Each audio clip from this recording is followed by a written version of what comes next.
नमस्कार दोस्तों, मैं हूं रंजन सर। आप देख रहे हैं ग्रेडियंट एकेडमी, सिर्फ ज्ञान और शिक्षा।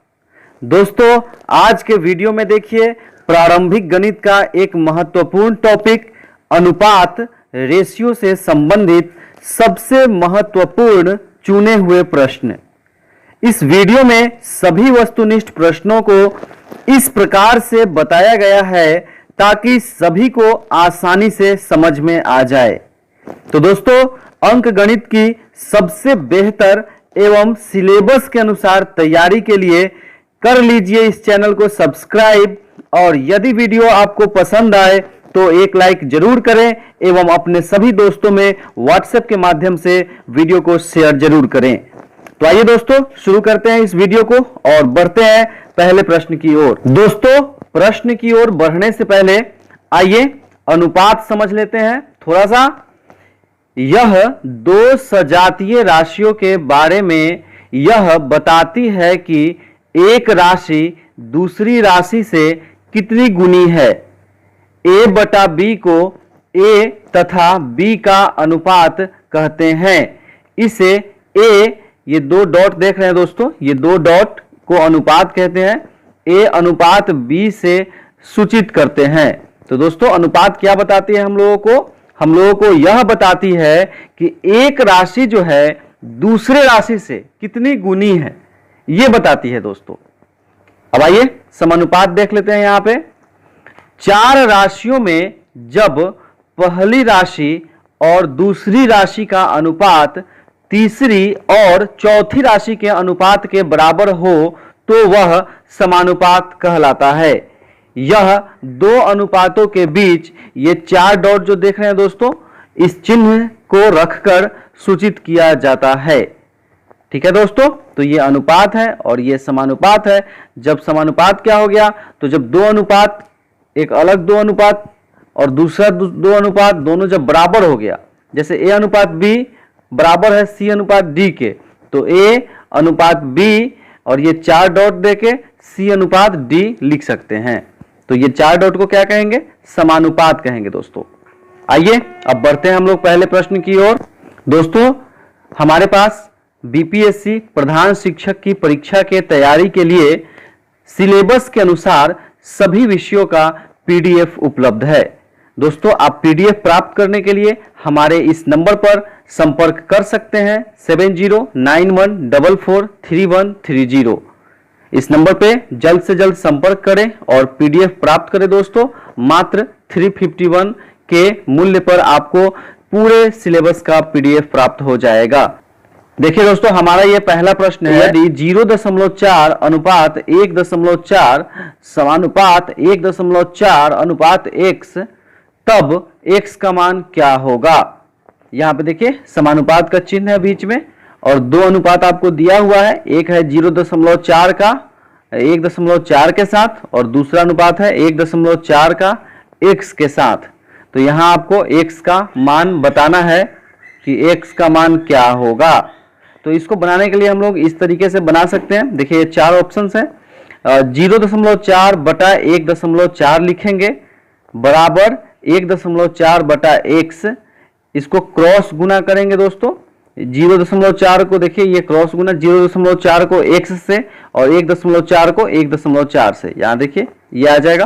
तो x बराबर क्या हो जाएगा, 1.4 गुना 1.4 बटा 0.4। ये सब कटेगा, कट के ये आ जाएगा क्या दोस्तों, 49 49 बटा 10। तो अगर 49 में 10 से भाग लगाएंगे तो क्या आ जाएगा, 4.9। तो इसका उत्तर हो जाएगा 4.9। ऑप्शन बी इसका सही उत्तर हो जाएगा। अब आइए दूसरे प्रश्न की ओर बढ़ते हैं हम लोग। दूसरा प्रश्न है दोस्तों, यदि a अनुपात b बराबर 2:3 तथा b अनुपात c बराबर 4:5, तो a अनुपात c का मान क्या होगा। यहां पे देखिए, a अनुपात b दिया हुआ है 2:3 और b अनुपात c दिया हुआ है 4:5 और आपको बताना है a अनुपात c क्या होगा। तो दोस्तों, काफी आसान है ये। इसको देख लीजिए किस प्रकार से हम लोग बना सकते हैं। हल देख लीजिए इसका। तो a अनुपात c होगा दोस्तों, इस दोनों अनुपात को गुना कर देंगे। ए अनुपात बी और बी अनुपात सी को गुना कर देंगे तो हमें ए अनुपात सी प्राप्त हो जाएगा। तो देखिए यहां पे गुना कर रहे हैं दोस्तों, 2/3 गुने 4/5, तो आ गया दोस्तों 8/15। तो इस प्रश्न का सही उत्तर हो जाएगा 8/15 अर्थात 8:15। अब आइए आगे बढ़ते हैं तीसरे प्रश्न की ओर। तीसरा प्रश्न है दोस्तों, यदि ए अनुपात बी बराबर 2:5 हो तथा बी अनुपात सी बराबर 3:4 हो तो ए अनुपात बी अनुपात सी का मान क्या होगा। यहां पे आपको ए अनुपात बी पता है 2:5, बी अनुपात सी पता है 3:4 और आपको बताना है कि ए अनुपात बी अनुपात सी क्या होगा। तीनों का अनुपात यहां पे आपको बताना है दोस्तों। तो देखिए किस प्रकार से हम लोग ये बना सकते हैं। ये 4 ऑप्शंस हैं, इसमें से बताना है कौन सा ऑप्शन सही होगा। यदि आप इस प्रश्न को बना सकते हैं दोस्तों तो कृपया बनाने के बाद हमें कमेंट कर जरूर बताएं इन प्रश्नों में से आपने कितने प्रश्नों को सही हल कर लिया। तो आइए इसको बनाते हैं दोस्तों। देखिए ए अनुपात बी अनुपात सी बनाने के लिए आप इस तरीका से लिखते, देखिए यहाँ 2:5 लिखा हुआ है, ए अनुपात बी था और 5 के ठीक सामने से शुरुआत करें अगले अनुपात को लिखने के लिए। देखिए यहाँ पे लिखे हुए हैं 2:5 और 3:4। ठीक है दोस्तों, तो यहाँ पे लिखने के बाद आप गुना करें। अब गुना कैसे करिएगा तो देख लीजिए, यहाँ 2 को 3 से और अनुपात का चिन्ह देंगे, फिर 5 को 3 से, फिर अनुपात का चिन्ह, फिर 5 को 4 से। तो यहाँ पे देख लीजिए दोस्तों गौर से, 2:5 आपको लिख लेना है और उसके ठीक नीचे 5 के सामने एक अंक को छोड़ के लिखना है दोस्तों। 5 के सामने आपको 3:4 लिख लेना है और फिर गुना करना है, 2 को 3 से, 5 को 3 से और 5 को 4 से। ध्यान रखिए दोस्तों किस प्रकार से आपको गुना करना है, यहाँ पे ध्यान रखिए। सबसे पहले तो लिखने में आपको सावधानी बरतनी है कि एक अंक को छोड़ के 5 के सामने दूसरे अनुपात को लिखा जाए। फिर आपको गुना करने में थोड़ी सावधानी बरतनी है कि ये गुना एक अलग विशेष तरह का है। 2 गुने 3 अनुपात 5 गुने 3 अनुपात 4 गुने 5, ये अनुपात हो जाएगा ए अनुपात बी अनुपात सी। तो इसका ध्यान रखा जाए दोस्तों। अब आइए हम लोग चौथा प्रश्न देख लेते हैं। यहाँ पे यदि ए अनुपात बी बराबर 2:3, बी अनुपात सी बराबर 5:6, सी अनुपात डी बराबर 3:4 हो तो ए अनुपात बी अनुपात सी अनुपात डी का मान क्या होगा। दोस्तों इससे पहले वाले प्रश्न में 2 अनुपात दिया था और तीनों का रिलेशन, आपको तीनों का संबंध बताना था। तो दोस्तों यहाँ पे आपको 3 अनुपात दिया हुआ है, ए अनुपात बी, बी अनुपात सी, सी अनुपात डी, और आपको बताना है ए अनुपात बी अनुपात सी अनुपात डी का मान क्या होगा। तो दोस्तों अगर आप 3 वाले अनुपात को निकालना समझ गए हैं आसानी से तो 4 वाले अनुपात को भी बताना आपके लिए काफी आसान होगा।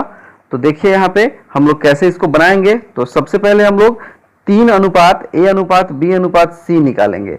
तो बिल्कुल वही तरीका दोस्तों जैसा कि मैंने आपको इससे पहले वाले प्रश्न में बताया है। तो यहाँ पे दोस्तों ए अनुपात बी लिख देंगे 2:3 और ठीक 3 के नीचे बी अनुपात सी का 5:6 लिख देंगे दोस्तों, और फिर गुना करेंगे। देखिए किस प्रकार से हम लोग गुना करके ये बना सकते हैं।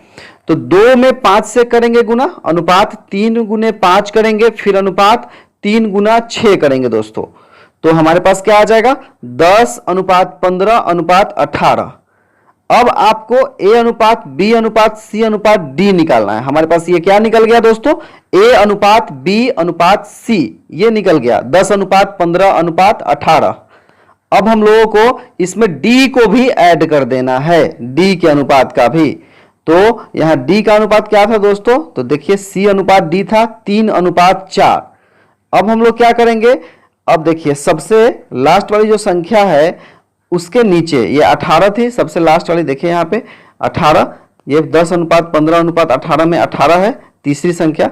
तो इस तीसरी संख्या के नीचे सी अनुपात डी वाला 3:4, 3:4 लिख देंगे दोस्तों और फिर गुना करेंगे। गुना करने का हमारा वही तरीका होगा, 10 में 3 से गुना करेंगे, अनुपात 15 में 3 से, अनुपात 18 में 3 से गुना करेंगे, अनुपात 18 में 4 से गुना करेंगे दोस्तों।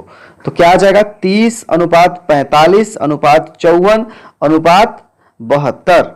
अब यहाँ पे क्या करेंगे, 3 से इस पूरे अनुपात को भाग लगा देंगे तो क्या आ जाएगा, ये सबसे सिंपलेस्ट फॉर्म में आ जाएगा ये 10:15:18:24। यहाँ पे बताते चलो दोस्तों, किसी भी अनुपात में यदि आप समान अंक से गुणा कर दे या भाग कर दे तो कोई फर्क या परिवर्तन नहीं होता है, कोई फर्क नहीं पड़ता है, कोई परिवर्तन नहीं होता है। इसलिए इसका उत्तर दोस्तों क्या हो जाएगा, 10:15:18:24।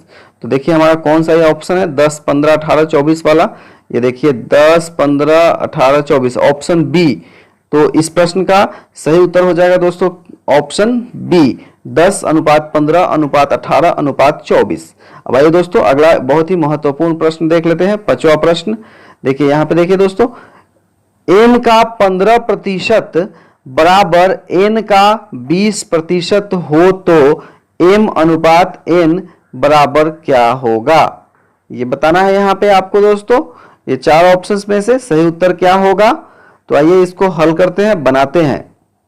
तो देखिए क्या दिया हुआ है क्वेश्चन में, m का 15% n के 20% के बराबर है, तो ये हम लोग लिख लिए, m का 15% बराबर n का 20% और बराबर x मान लिए, इसको दोनों बराबर है एक दूसरे के, तो दोनों को मान लिए कि ये x है, x के बराबर है।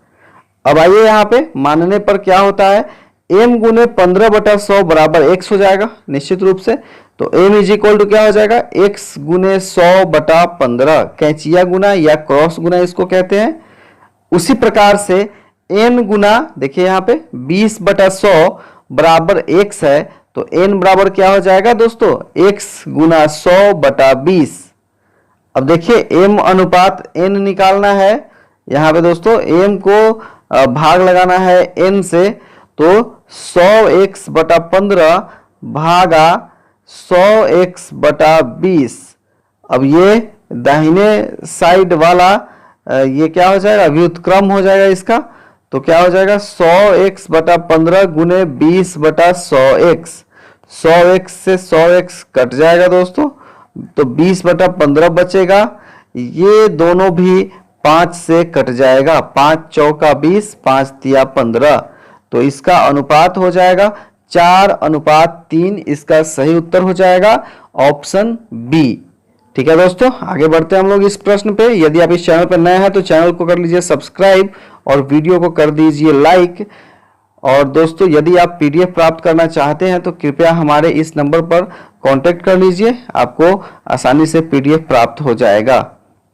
अब आइए दोस्तों हम लोग देखते हैं 6ठा प्रश्न, 2:3, 6:11 तथा 11:2 का मिश्र अनुपात क्या होगा। मिश्र अनुपात निकालने के लिए दोस्तों यहां आपको करना क्या है, तो सभी अनुपात का जो पहला है उसको एक जगह गुना कर लेना है और सभी अनुपात का जो दूसरा है उसको एक जगह गुना कर लेना है। तो देखिए यहाँ पे 2, 6 और 11 तीनों अनुपात में सबसे पहले क्या है, 2 है, 6 है, 11 है। तो यहाँ पे हम लोग गुना कर लिए इसको, 2 गुने 6 गुने 11 अनुपात, और तीनों अनुपात का दूसरा कौन है, 3 है, 11 है, 2 है। तो यहाँ पे 3 गुने 11 गुने 2 कर लिए दोस्तों, 3 गुने 11 गुने 2, और देखिए अब क्या आ गया, इसको भाग लगा दिए, 2 गुने 6 गुने 11 बटा 3 गुने 11 गुने 2, 11 से 11 कट गया, 3 दूना 6, तो 6 से 6 कट जाएगा, तो सिर्फ 2 बचेगा, 2/1। तो इसका अनुपात हो जाएगा दोस्तों 2:1, इसका उत्तर हो जाएगा। तो सही उत्तर कौन सा ऑप्शन हो जाएगा इसका, तो ऑप्शन बी इसका सही उत्तर हो जाएगा।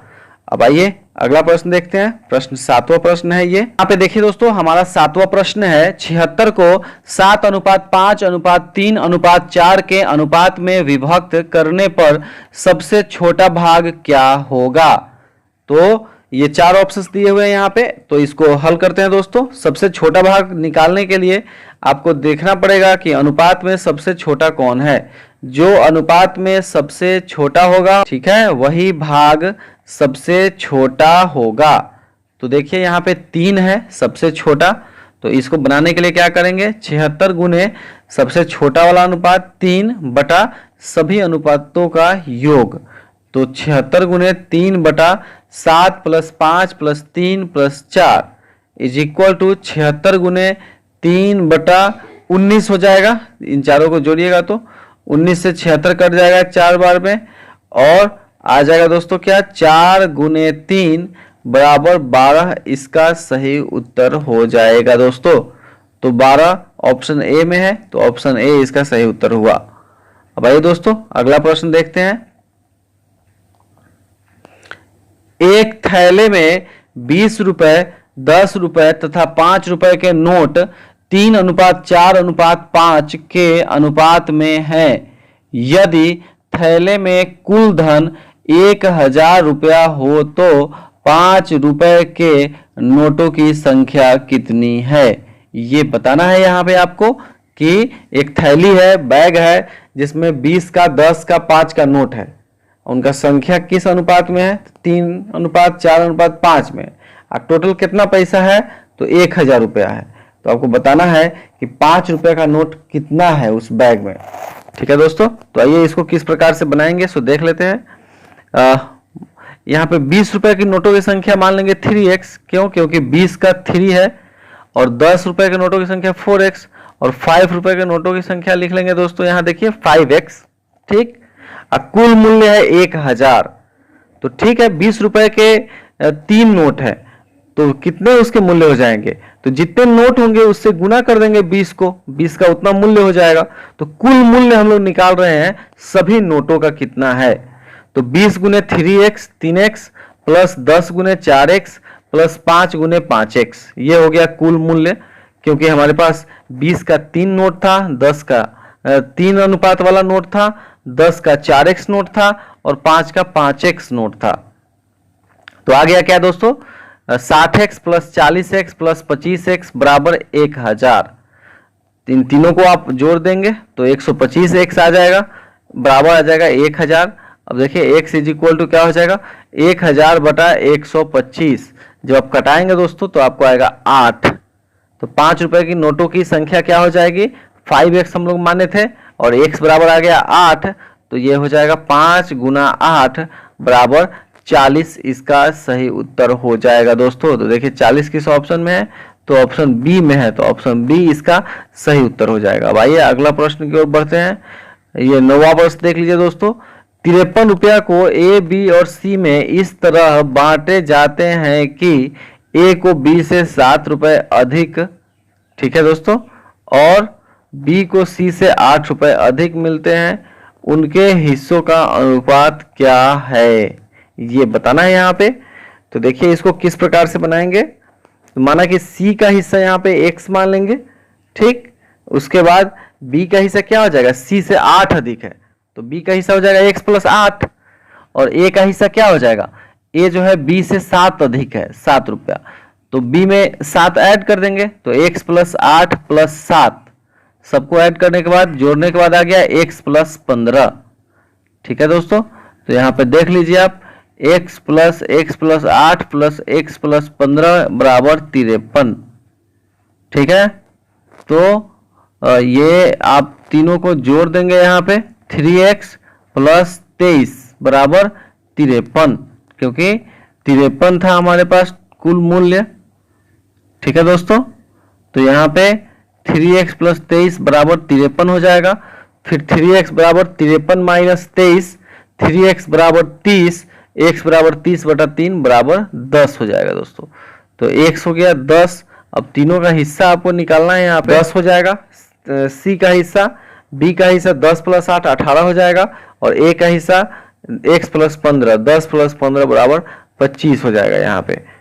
ठीक है दोस्तों, तो ये रहा हमारा, ये था 9वां प्रश्न। अब आइए 10वें प्रश्न की ओर। यदि आप इस चैनल पर नए हैं तो चैनल को सब्सक्राइब जरूर कर लीजिए दोस्तों, ताकि आपको इस तरह का वीडियो हमेशा मिलता रहे, आपकी तैयारी बेहतर से बेहतर हो सके। अब आइए 10वां प्रश्न देख लेते हैं। रहीम के पास कुछ मुर्गियां और गायें हैं। यदि सिरों की संख्या 48 और पैरों की संख्या 140 हो तो मुर्गियों की संख्या कितनी है? ठीक है दोस्तों, तो यहाँ पे हम लोग मानेंगे, देखिए किस प्रकार से बना सकते हैं। माना मुर्गियों की संख्या x, गायों की संख्या y, तो सर तो दोनों का एक ही होता है, नहीं तो सर x कितना है 48 है, तो x प्लस वाई बराबर 48 हो गया। फिर देखिए इसके पैरों की संख्या, तो x मुर्गी के पैरों की संख्या क्या होगी? एक मुर्गी के पैरों की संख्या 2, तो x मुर्गी के पैरों की संख्या क्या? तो 2x। एक गाय के पैर की संख्या 4, तो y गाय के पैर की संख्या कितना? बोलिए 4 होगा गुने y, यही होगा ना, 4 गुने y।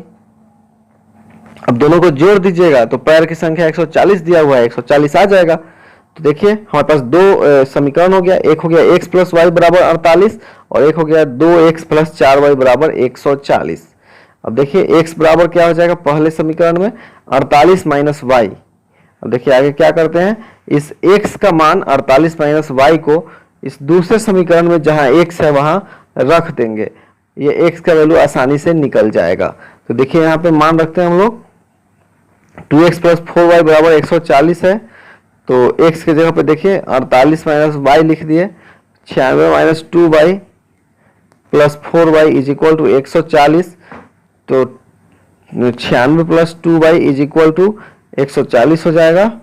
ये माइनस 2y था और प्लस 4y था, तो प्लस 4y में से 2y माइनस होगा तो क्या बचेगा? प्लस 2y, इसलिए यहाँ पे प्लस 2y लिखा गया है। अब 2y is equal to 140 minus 96 96, तो आ जाएगा 44, तो y बराबर क्या हो जाएगा? 44 बटा 2, y बराबर हो जाएगा 22। अब y का मान समीकरण 1 में रखने पर क्या था? एक समीकरण x प्लस वाई बराबर 48, तो x प्लस 22 बराबर हो जाएगा 48, तो x बराबर क्या हो जाएगा? 48 माइनस 22 बराबर 26, अतः मुर्गियों की संख्या बराबर 26। दोस्तों ये हमारा काफी चुना हुआ वीडियो है, चुने हुए प्रश्न हैं दोस्तों, इसमें हमारे द्वारा चुने हुए प्रश्न हैं जो कि काफी महत्वपूर्ण है परीक्षा के दृष्टिकोण से। ऐसे ही जो प्रश्न आपका छूट गया है, पूरे प्रश्न का PDF प्राप्त करने के लिए आप हमारे इस नंबर पर संपर्क कर लीजिए जल्द से जल्द। मात्र 351 का पेमेंट कर और आप पूरे सिलेबस के अनुसार संपूर्ण वीडियो प्राप्त कर सकते हैं, PDF प्राप्त कर सकते हैं। तो दोस्तों देर न करें, जल्द से जल्द संपर्क करें।